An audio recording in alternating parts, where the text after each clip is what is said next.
This is the Anything Goes with Jackson Neill podcast.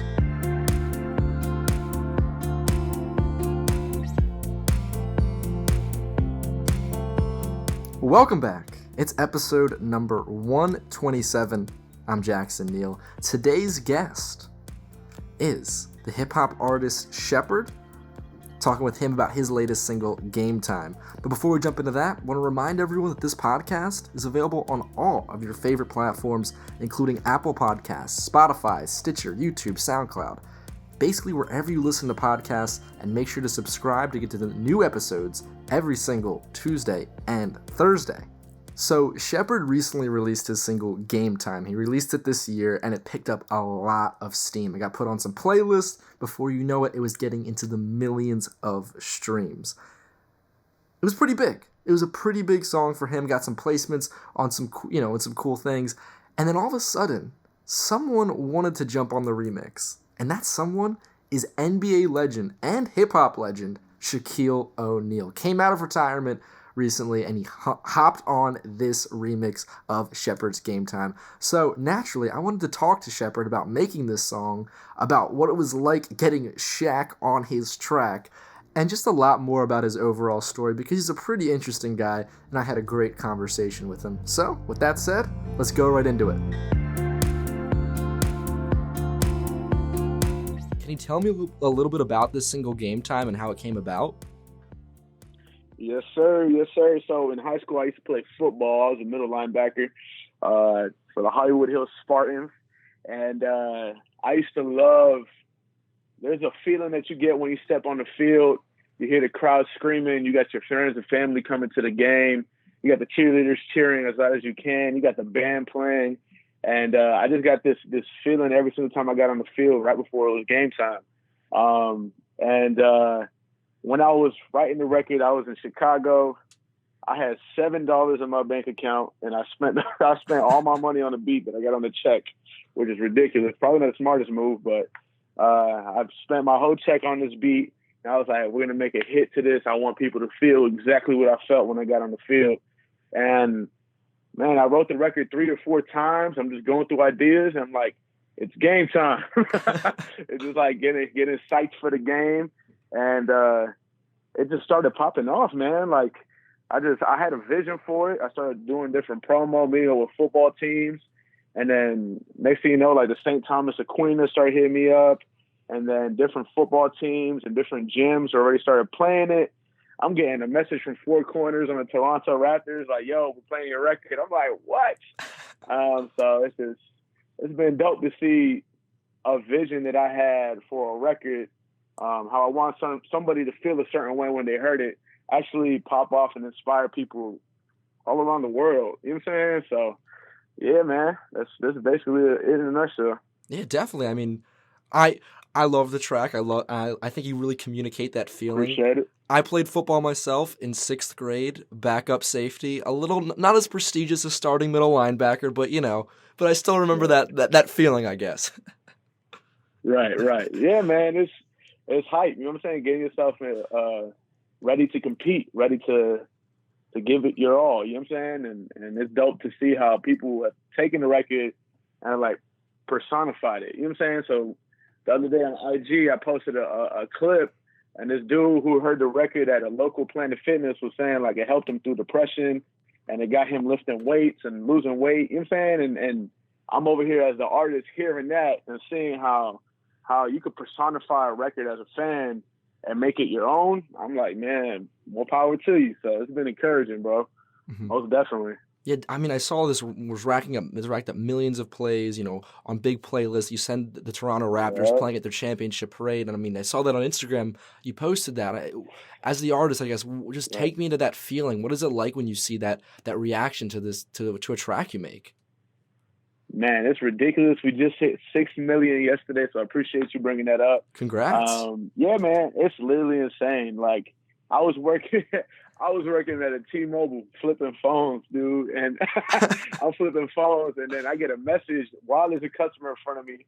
I probably shouldn't be checking my phone at that time, but I check it, and it's Four Corners sending me the video of him playing it at a parade, and I was like freaking out. It's just like I literally told my coworker, I'm like, I'll be right back. I stepped into the back, sat in a seat, and just looked straight up. I was like, yo, God is good. Like, crazy that people would hear it. You know what I'm saying? And people were loving it. And, like, it was like each week, boom, something new would drop. Somebody else heard it. Some host from Nickelodeon playing it on her story. Like, I'm like, it's just crazy how music could do that and change a life, man. And it's just been an unreal feeling. It literally feels like a dream. Like I every single day, man, just waking up and just seeing how it's impacting people, how it's reaching different audiences, how I got people from like South Korea hitting me up. Like it don't make no sense, man. That is wild. And one thing that's probably, we haven't touched on this, but it's probably the most wild part of this story is the official remix came out. And Oof. You had none other than Shaquille O'Neal on that official remix. How did Diesel. that come about? What was that like? I mean, that's ridiculous. That's crazy. Appreciate it, man. Yeah, man, it is insane. I think I love to flex the fact that I made a record with an NBA legend, Hall of Famer, arguably top 3 of all time. And it is unreal, man. Like, I see Shaq, he's on his business tip, and I remember like kind of thinking, what should I do for the remix? I wanted to stay the sports route before I enter all the different multi-facets of my artist career. So, for example, I'm Hispanic, so we dropping a Latin remix later next month, and we got different ideas and things that we're kind of pushing it through. But when Shaq got brought up in the conversation, I was like, man, I would love that. 3 days later, Shaq is sending me a verse 3 minutes long. You know what I'm saying? I'm like, what?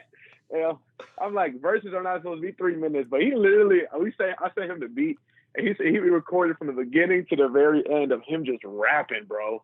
And I'm like, yo, this dude is spazzing, but obviously records aren't that long with a verse, so I had to choose the best parts I thought were, and he killed it, man. I was like, man, Shaq really did his thing.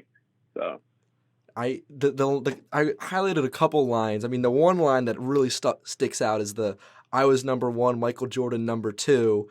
And then the subliminal shot, I think this is a subliminal shot at LeBron when he says, "Why be a king when you could be an emperor?" What went through your head when you were hearing these lines rapped on your song by an NBA legend? Man, I literally paused the record and just started screaming, "Yo!" I was like, "Yo, I hope, man, I love it." You know what I'm saying? It's hip hop. You know what I'm saying? I love how he comes in here swinging and just defending his legacy and willing to talk that talk. You know what I'm saying? I'm a huge hip hop fan myself, so when I see someone hopping on a record doing that, it's like, man, I love this. You know what I'm saying? I love it. So, most definitely. Well, it's like mixing the competition of both hip hop and sports into one thing with the former athlete rapping. It's the perfect mix. Right. Most definitely. Right. So you mentioned how you're Hispanic and you're working on the Latin version. I guess why did you want to do a Latin remix to this? Why do you want to do that for this track? Yeah, most definitely. I just want to. There's so many answers to that. One, because I want to show my culture. I'm a mixed Cuban and Costa Rican, so I want to be able to shine a light to that culture, shine a light to my living experiences, shine a light to the music that we listen to, that I've listened to growing up.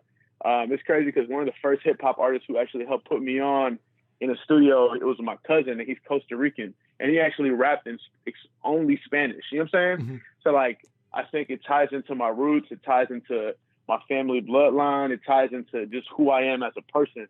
And if we know anything about hip-hop, it's all about storytelling and honesty. So this is just me telling my story. You know what I'm saying? Part of my story, who I am and where I come from and the things I've seen. So definitely. And I guess I would ask you, because right now, Latin hip hop is having this really, really big moment. I mean, there's so many big artists to name from that genre, and they're topping the charts not only internationally but also here in the United States. What's it like for you to be seeing that that Latin hip hop is really having a moment right now, and that you're gonna be contributing to that with your Gametime remix? Man, I love it, man. I feel the representation matters. You know what I'm saying? Like, as a person. As you can see that your culture is like cherished, that your culture is even like used at people who aren't even Hispanic. I think it's encouraging. You know what I'm saying? Like, I get to see the very things that I care about displayed and enjoyed by others. I think it's really dope. It kind of reminds me of Into the Spider-Verse, when they revealed Miles Morales being mixed, Dominican and black, like the fact that he was Dominican, that he was Hispanic. I'm not even Dominican, but the fact that he was Dominican was representation of my people. You know what I'm saying? As a Hispanic culture. And I'm like, man, I felt like I had a voice with that. So like the fact that I get to use my culture, you know what I'm saying, and have a voice in there, it's amazing. It feels great. Yeah, it's amazing what an impact just seeing, a lot more representation in TV, movies, music, just kind of the impact that can have, because you kind of realize a lot of times there isn't a lot of other representation in those kind of media. Most definitely. Yeah. So I also understand, I heard you're working on a music video for this right now. Without giving too much away, what are some kind of concepts and things you're looking at for this video? For the Gametime joint, there's so many ways that we could flip it. Not giving too much away. Obviously, the sports route is one place to take, but like the fact that we could say it's game time, it kind of puts you in like a video game arena. You know what I'm saying? Like I could, mess around with because part of me growing up too. You know what I'm saying? Nintendo 64, PlayStation 2. You know what I'm saying? Fortnite, all these different games. Like I really want to implement that into the game time, so it's not just a sports route, not just a workout thing, but it's also like games for real. So I think meshing all those worlds, I think is going to have somebody excited, because most likely the audience is going to belong to one of these worlds somehow. You know what I'm saying? Mm-hmm. So yeah, that's what I'm hyped for. Yeah, that would really touch all the different worlds, like, having hip hop, the music element, and the sports route, and the video games. I mean, it's hard to imagine somebody not being a really big fan of one of those three or all three of them. Right. No, most definitely, bro. So, like, yeah, that's what I'm on. That's the vision for it. Exactly. So you mentioned how you're, originally from South Florida, but now you're living in Chicago. I guess why did you move to Chicago? Take me to that. Why did you decide to relocate to the Windy City? Yeah. So I had a mentor here. His name's Brian Dye. He actually invited me to Chicago, and primarily I'll be doing like high school mentoring. So there's a lot of at-risk youth here on the west side of Chicago, and me moving over here, having the luxury of having mentors in my life, I'll be able to like mentor these cats. So like past 2.5 years, almost 3 years, me being in Chicago, I've been mentoring high school students all over from the west side. We meet downtown every Monday night, and they get plugged in with mentors who can walk a life on life with them, help expunge their records, help them get jobs, help them go to college. You know what I'm saying? Get them full ride scholarships, and just see somebody's life change. And that's why I moved over here, just to grab those skills, because I believe we have a responsibility even in hip hop. You know what I'm saying? So like people think hip hop and they think, they talk this and that. But like I'm a firm believer using my voice for the greater good. You know what I'm saying? To actually impact somebody's life. That's why I moved to Chicago, man, and it's been an amazing time over here. I feel like I've learned so much and created so many different relationships, and even opened up like a whole different world for like acting and stuff. I got to be on the Netflix movie Beats as an extra, but it's like getting in on that. Some stuff with Chicago Fire, Chicago PD, all that stuff. Empire. Yeah, it's been amazing over here in Chicago. Oh, that's awesome. Yeah, and great to hear about the acting career, but also just hearing the kind of impact you have. I mean, what has it been like to see that change really taking place? I mean, I know you're not like you're a younger guy, so what is it like to see that even as a younger guy now being able to impact other people's lives over there in Chicago?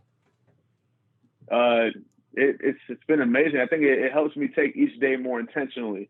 The fact that I could talk to somebody, you know what I'm saying, who's younger than me, who looks up to me, whatever the case may be, and like speak life into their situation, whether they grow up in a single parent home or no parent home, they're staying with their grandma or whatever, and kind of show them, you know what I'm saying, like they're not alone in this. It's probably one of the most fulfilling things I've ever done. You know what I'm saying? I think it's more fulfilling than music to me, just because like I get to see the people I'm impacting, and the fact that I could do hip hop and impact other people around the globe, I think is just as important as being vocal in my own community. So man, it's been amazing. Exactly. I was reading something that this whole reaching out and helping other people is something that's not really new to you, that even when you were in 8th grade in high school, you started having gospel services on your campus, right?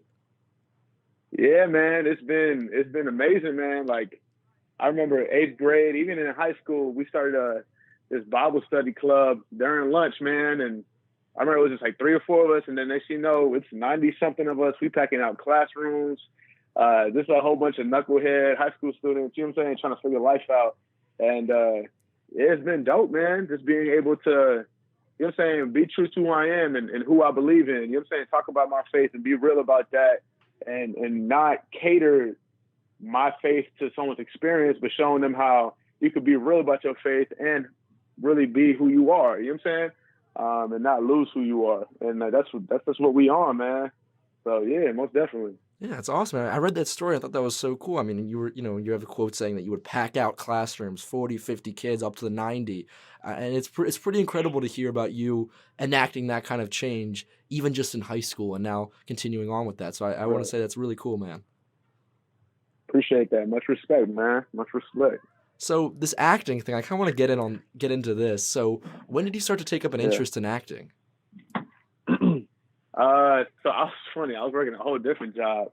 I was working at a print shop, and we would do stuff for Empire, like do embroidery and stuff like that for them. And then one day, one of their casting agents comes in, looks at me. I'm in my computer, and she asked me if I ever acted. I said no. She's like, "Here's my email." And then next thing you know, a month later, I'm on the set of Beats next to Anthony Anderson and Dave East and Nike Boy and I think her name is Bria. She's an artist here in Chicago. Like, yeah, so it's just been dope, man. It's just, yeah, this lady saw me. She gave me her email. I reached out, and next thing you know, a month later, I'm on set. So it's just been crazy. And then from there, I did like 6 or 7 episodes with Empire, stuff with Chicago PD. I was just on the Shy like 2 weeks ago. So it's dope to see the things just roll on top of each other and just being able to be a part of different industries, but kind of like maintain who I am as a person. So. Yeah, definitely. I mean, I've heard Chicago right now. There's a lot of those TV shows that you mentioned, Empire, the Chicago PD, Fire. There's a ton of those Chicago shows. So it's like a real big hub for, especially like television acting right now. So what do you kind of see yourself? I mean, obviously hip hop's your main focus, but how do you see that maybe blending into part of your career now? Yeah, so I think it blends into the career because I think the music thing really opens the audience's ears. I think ears and eyes, obviously, but like the being on TV opens up their eyes. So I think going in so many different routes as a person, as Shepherd, as a brand, I think really it gives me longevity. It also gives me more opportunities to create different relationships, to network. And I just became passionate about it. It's fun. You know what I'm saying? You meet new people. You get to really be, it's really dope to me, man. I really like it. Well, definitely. So right now your track just passed 6 million listens yesterday. Congratulations on that. Yes, You're sir. getting into acting. You had Shaquille O'Neal on a track. You have a Latin remix coming out. You have a music video coming up. Overall, just how are you feeling right now going forward with all this stuff on your horizon?